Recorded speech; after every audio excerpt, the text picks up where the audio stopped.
बचपन में कैसे आप अपना शफकत वाला हाथ मेरे सर पे रखते थे, कहते थे कि तू यतीम नहीं है। अपनी बेटी का सौदा कैसे कर दिया आपने? मैंने कहा ना, ये निकाह नहीं होगा। ये जिंदगी तो दोहराए पे खड़ी है, कुछ पता नहीं कि आगे उसके साथ क्या होना है।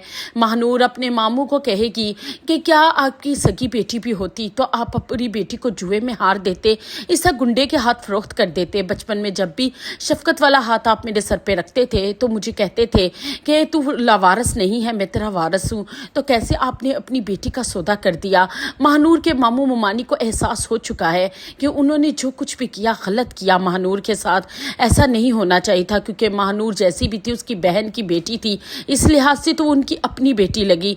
और महानूर, लेकिन अब बहुत देर हो चुकी थी, सेठ अकरम की कैद से रिहा करवाना महानूर को इतना आसान नहीं था। दूसरी तरफ सेठ अकरम अब हर पल पर तोड़ रहा है कि किसी भी तरीके से वो महानूर से जल्द निकाह कर ले, क्योंकि किसी भी टाइम ये ना हो कि जैन आ जाए और उसके फिर से निकाह में। और दूसरी तरफ मदीहा बेगम दिलावर को अपने घर बुलाएंगी और सारी बात उसको बताएगी मैविश के बारे में। दिलावर को तो पहले भी पता चल चुका है अपनी बीवी और बेटे दानिश के मुंह से कि आज तक जो कुछ भी महानूर के साथ होते हुए आया है वो सब मैविश ने किया है।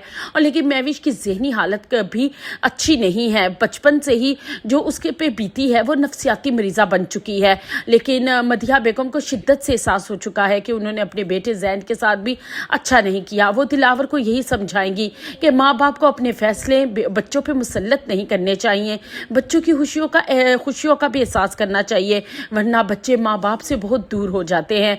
दूसरी तरफ मदीहा बेगम जैन को कहेगी कि मुझे हर हाल में तुम महानूर ला कर दो, क्योंकि वो इस घर की बेटी है, इज्जत है और मेरी होने वाली बहू है। वो उसको जिम्मेदारी देंगी कि महानूर को वो हर हाल में जिंदा सलामत और इज्जत के साथ वापस लाए।